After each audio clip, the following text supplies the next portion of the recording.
Toma Zdravković bio je srpski pjevač narodne muzike, kompozitor, pjesnik i puno više od toga, jednom riječju boem. Rođen je 20. novembra 1938. godine u selu Pečenjevce kod Leskovca, a preminuo je 30. septembra 1991. godine u Beogradu.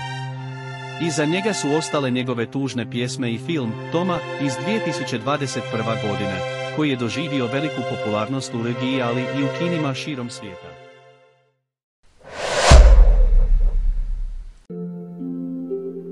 Nije bitno u kojoj kafani sediš, već tko sedi za tvojim stolom.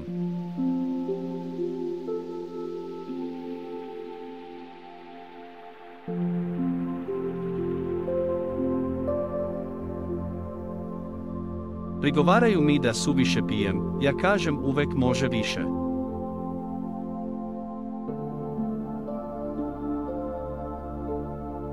Prigovaraju mi da suviše filozofiram, ja kažem da me ne slušaju.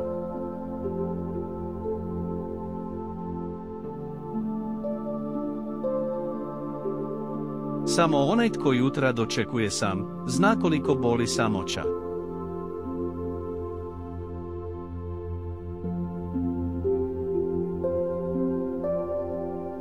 Nekih se jutara sećamo, ali neke večeri nikada nećemo moći da zaboravimo.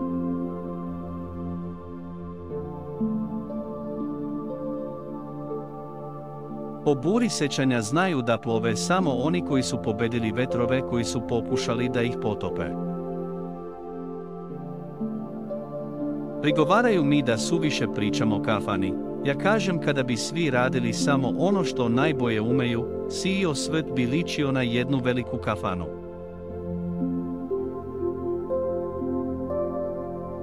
Uzalud je potrošen svaki dan ako ga nismo posvetili onima koje volimo.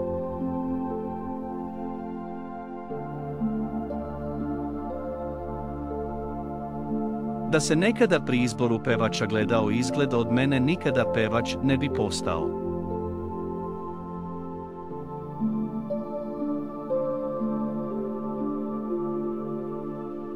Život je bogatstvo dato čoveku da ga troši, a ne da ga štedi.